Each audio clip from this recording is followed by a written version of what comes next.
जय भद्रवाही दोस्तों। स्वागत है आपका मेरे चैनल भद्रवाही ज़िंदगी में। आज बहुत दिनों के बाद आपसे मुलाकात हो रही है। दरअसल मैं बहुत ज़्यादा बिज़ी बोल सकते हैं या दुखी बोल सकते हैं। मैं दुखी हो गई थी एक्चुअली। हमारी डेयरी में एक बच्चा हुआ था ब्लाइंड, और उसकी केयर बहुत ज़्यादा करनी पड़ती थी। और उसके बाद उसके साथ इतना कंसर्न हो गया था, मैं कहीं जाना ही नहीं चाहती थी छोड़कर। बेचारा जब वो नहीं रहा तो फिर क्या करें, अभी अपना काम तो करना ही है। तो चलिए, आज मैं आपके लिए ना सुकराला माता, जो हमारे सब की तकरीबन पूरी वैली की कुल देवी हैं, भद्रवाह की क्या हों, जम्मू की क्या हों, इस पूरे प्रोविंस में वो सबकी कुल देवी हैं। उनकी एक कथा भी सुनाऊंगी, और कथा के साथ साथ में एक चीज़ जो हमारा इतिहास भी है, वो भी आपको जानने मिलेगा। तो आज से 500 साल पहले कश्मीर का भी वो हिस्सा जो अब पाकिस्तान ने ऑक्युपाई कर लिया हुआ है बंटवारे के टाइम पे, वो वाले हिस्से में एक शारदा पीठ स्थान हुआ करता था। वो सेंटर ऑफ नॉलेज कह लो आप, उस टाइम का विश्वविद्यालय कह लो। उसमें सिर्फ इंसान ही नहीं पढ़े, कहते हैं वहाँ भगवान भी, ऋषि मुनि भी पढ़ते थे। तो वो जो शारदा पीठ है, वो उसे कहते हैं कि वो सती माता के दाहिना हाथ। जब सती माता ने दक्ष प्रजापति के यज्ञ में जान दे दी थी अपनी, तो शिव जी उनको जब अपने बाजू में उठाकर तांडव कर रहे थे, और विष्णु भगवान जी के चक्र से उनके टुकड़े कर दिए गए थे, तो माता रानी का जो दाहिना हाथ था उस जगह पे गिरा था, जहाँ पे आज माता शारदा की शक्ति पीठ है।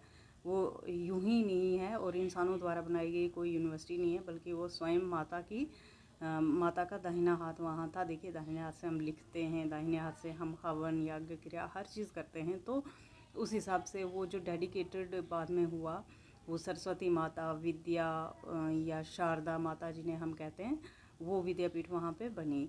और इस विद्यापीठ में बहुत ही ज़्यादा नॉलेज के लिए वहाँ पे लोग गए, ऋषि मुनियों से लेकर हमारे जैसे आम लोग भी 500 साल पहले वहाँ जाया करते थे। तो ये रीजन जो था सब पूरा अखंड भारत था, तो वहाँ से वहाँ जाते थे। उसी टाइम में बिलावर का जो एक ब्राह्मण परिवार था, क्योंकि अब ये कड़ी वहाँ जुड़ेगी। एक ब्राह्मण परिवार था, ब्राह्मण परिवार त्रिलोचन दत्त जी, उनके वहाँ बेटे होते थे। वो बहुत ही बाल अवस्था में, बहुत छोटी उम्र में शारदा पीठ चले गए। वहाँ उन्होंने एक विद्वान ब्राह्मण के पास अपना शिक्षा दीक्षा के लिए वो चले गए थे। उस टाइम में पंडित लोग जो थे वो वेद पाठ वगैरह गुरुजी से करते थे, गुरुकुल हुआ करते थे। तो बहुत बड़ा गुरुकुल था, तो शिक्षा के लिए ये भी वहाँ चले गए। त्रिलोचन दत्त जी बहुत होनहार तो थे ही, पर उन्होंने देखा कि बहुत साल, मतलब 25 साल तक छोटे उम्र में चले जाते थे, और 20-25 साल गुरुकुल में रहते थे ताकि उनकी शिक्षा दीक्षा पूरी हो जाए। लेकिन उनको वो सेवा बहुत करते थे अपने गुरुजी की, लेकिन गुरुजी ने उनको सिर्फ एक दुर्गा सप्तशती का पाठ करवाया, और वो पूरा उनको कंठस्थ था, उसके अलावा कुछ नहीं कराया। एक दिन गुरुजी ने कहा कि बेटा त्रिलोचन, तुम्हारी शिक्षा दीक्षा सब पूरी हो गई है, ये लो तुम 11 रुपये, और अपने गांव चले जाओ, अपनी ज़िंदगी जियो। त्रिलोचन दत्त जी वैसे बहुत निराश हो गए थे कि मुझे पढ़ाया ही नहीं गया कुछ, मैं इतने दूर आया और वेद पुराण का पाठ ही नहीं कराया गया, खाली दुर्गा सप्तशती पढ़ाई मुझे। तो फिर भी वो वहाँ से निकले और वो बारामूला शहर आ गए। बारामूला शहर आके उन्होंने, तब तो गांव ही होता होगा या जो भी था, उस बस्ती में उन्होंने कहीं से उन 11 रुपये की हवन सामग्री ली, और हवन सामग्री के साथ वो एक किनारे पे नदी के जाके हवन करने लगे। विधि अनुसार हवन करते थे, इतना तो गुरुकुल में रह के उन्होंने सीखा था कि विधि से हवन करते थे। तो वो हवन करने लगे और साथ में सप्तशती का पाठ करने लगे। त्रिलोचन दत्त जी को हवन सामग्री वो जब ख़त्म हो गई, तो अपने शरीर के टुकड़े, छोटे छोटे मांस के टुकड़े करके आहुति देने लगे। फिर उनका यज्ञ जब संपन्न हो गया, तो उन्होंने आहुति देने के लिए अपना सर काटने की कोशिश की। जैसे उन्होंने अपने सर काटने के लिए अपना छुरी पकड़ी, खंजर पकड़ा, तलवार, तो उनको एक आवाज़ आई। आवाज़ माता की थी। माता ने उनको रोक के कहा कि बेटा क्यों ऐसा कर रहे हो, बोलो क्या चाहते हो, तुम्हारा जो परीक्षा थी वो सब पूर्ण हो गई। तो वो तो भक्त थे त्रिलोचन जी, उन्होंने कहा कि मैं सिर्फ आपके संपूर्ण दर्शन चाहता हूँ, माता रानी ने उनको संपूर्ण दर्शन दिए, उनके सामने प्रकट हुई और कहा कि वरदान मांगो, तुम्हारी सेवा से मैं बहुत खुश हूँ।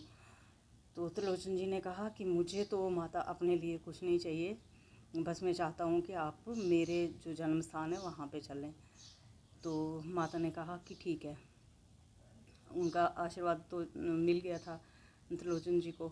तो उन्होंने कहा कि ठीक है, मैं तुम्हारी जो तीसरी पीढ़ी होगी, उनकी माता की कृपा था, उनके साथ रहने ही वाली थी, तो तीसरी जो पीढ़ी होगी तुम्हारे घर में, मैं किसी न किसी तरीके से तुम्हारे वहाँ जन्म स्थान में प्रवेश करूँगी।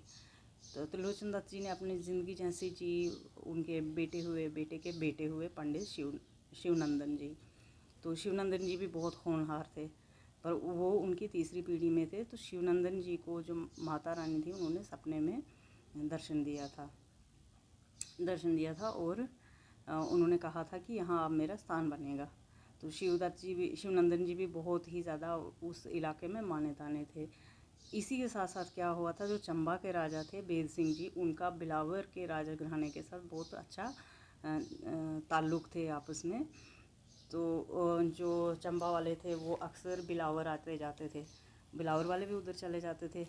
तो चंबा के राजा जो थे अमेर सिंह, उनका अपने चचेरे भाई के साथ, उनका चचेरा भाई लालची था, वो चाहता था खुद गद्दी पे बैठे और इनको हटा दे। ऐसा हुआ कि उन्होंने कुछ भी करके धोखा करके इनको बिलावर भेज दिया, निकाल दिया वहाँ से, खुद गद्दी पे बैठा।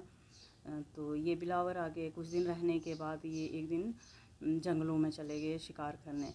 जब उन्होंने, कहते हैं 12 बियाँ, वो एक कारक है उसमें लिखा है 12 बियाँ उन्होंने हिरन मारे, मृग मारे और 500 पिजड़ मारे। पिजड़ होती है जो पहाड़ी बकरी होती है, वो मारी।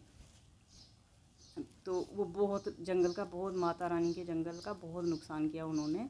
तो ऐसा हो गया कि वहाँ एक काला हिरन होता है, वो जाके माता रानी के मल्ल माता को दुहाई लगाता कि ऐसे इतना नुकसान हो गया। तो माता रानी खुद शेर सवार होके जाके जंगल में उमेर सिंह को क्या करते हैं, सीधा युद्ध नहीं हुआ या जो भी हुआ, तो उमेर सिंह वहाँ पे गिर गया। गिर जाने के बाद वो कभी ठीक नहीं हुआ, उसके सिपाहियों ने उठाया, घर ले गए, वो ठीक ही नहीं हो रहा था। फिर किसी ने बोला कि भाई इतने जाने माने पंडित हैं हमारे शिवदत्त जी, उनको बुलाते हैं। तो शिवदत्त जी ने वहाँ पे यात्रा की, मतलब वहाँ का दौरा किया। वहाँ पे उन्होंने कहा कि भाई वहाँ पे एक जंगल में ठाकुर रहते हैं, उनको बुलाओ। तो जब ठाकुर आ गए, शिवदत्त ने बोला बोलो इनको क्या कष्ट है। तो ठाकुर ने बोला मैं तो आम आदमी हूँ, मैं कैसे बोलूँगा इनको क्या कष्ट है, ना वेद हकीम हूँ ना कोई भक्त हूँ, तो मैं कैसे बताऊँगा इनको क्या कष्ट है। तो जब कहते हैं शिवनंदन जी ने उनकी पीठ पे हाथ मारा और उनमें माता का प्रवेश हो गया। माता का प्रवेश होने के बाद उन्होंने, जो ठाकुर थे, उन्होंने उसको अमेर सिंह जी को बोला कि तुमने ऐसे मेरे जंगल का जितना नुकसान किया है उसके बदले में तुम्हें मेरा भवन बनाना है, और भवन बना के सामने उसके कुंड बनाना है, तो उसके साथ मैं तुम्हें राजपाट भी वापस कर दूँगी। ऐसा तो राजा जी जो थे उनको विश्वास नहीं था कि माता भी हो सकती हैं कोई। उन्होंने बोला मैं कैसे मान लूँ, मैं परीक्षा लूँगा। तो आज अगर जो मेरे सामने वाले जंगल में सूखा हुआ लसूड़े का पेड़ है, अगर वो सुबह तक हरा हो जाएगा और जो पहाड़ है वो फट जाएगा, तो मैं मान लूँगा कि माता की शक्ति है। जो जानी जान होते हैं वो तो ठीक है, चले गए वो बोल के कि तुम परीक्षा लो लेनी है। दूसरे दिन देखा कि वो सुबह तक पहाड़ भी फटा हुआ था, रास्ता बना हुआ था माता के दरबार तक, और जो लसूड़े का पेड़ था वो सुबह तक हरा हो गया था। इसीलिए सुकराला माता का मतलब ही है जो सूखे को हरा कर दे, ऐसी माता। तो वहाँ पे उन्होंने करिश्मा दिखाया अपना। अमेर सिंह को वो विश्वास हुआ उनका, फिर उन्होंने चले गए वो अपना चंबा राजपाट करने। फिर उन्होंने ईंटें गारा सब चंबा से वहाँ लाया, खुद भवन बनाया, भवन के आगे जो कुंड बनाया और बकरे काट काट के उसमें बलि देने लगे। फिर उनके घर के परिवार के सारे लोग आ गए और उन कुंड में जो बलि देने लगे उस माता को, जितने उन्होंने जंगल के मारे थे, जो थे ना, उन्होंने अपना प्रायश्चित किया और माता उन पर बहुत प्रसन्न हो गई। उन्होंने अखंड राज्य किया है। लेकिन माता ने फिर भी बोला कि चलो मैंने तुम्हें बख्श दिया, राजपाट सब कुछ दे दिया, लेकिन अब तुम मेरी पूजा करते रहोगे। तब से वो चंबा वालों की क्या, बिलावर वालों की क्या, हम सब की कुल देवी जो हैं वो सुकराला माता यानी मल माता जो हमारे यहाँ कहते हैं वो हैं। तो इस कहानी में दो चीज़ें तो मिली, एक मल माता हमारी कुल देवी कैसे बनी और कहाँ से माता आई, और दूसरा आज जो वो शारदा पीठ है, शारदा पीठ के लिए जो बेस कैंप था जो टिटवाल बॉर्डर पे वहाँ से पुल क्रॉस करके परली साइड POK में 68 किलोमीटर दूर माता का जो स्थान है वो आज भी है, खंडित है पर है। तो खुशी की बात यह है कि अभी थोड़े कुछ ही साल हुआ, 1-2 साल हुआ, वहाँ पे जो बेस कैंप था जहाँ पे लोग पहले इकट्ठे होते थे, वहाँ के स्थानीय लोगों ने वो शारदा पीठ के लिए जगह दे दी हुई है। वहाँ मंदिर का निर्माण कार्य शुरू हो गया है। उम्मीद है कि जल्दी ही POK में हमारी यात्रा वापस शुरू होगी। तो जहाँ हम अगर अपनी हिस्ट्री जानते हों तो फिर हमारा प्रेजेंट जो है वो अच्छा बनता है और फ्यूचर ब्राइट बनता है। तो अगर आपके पास भी इस चीज़ से रिलेटेड कोई स्टोरी है, कोई बात है, तो आप कमेंट में लिख दीजिए। अगर मेरे से कोई गलती होती है तो भी मुझे कमेंट में लिख दीजिए, और अगर अच्छा लगता है तो कमेंट पक्का ही कीजिए। थैंक यू, धन्यवाद।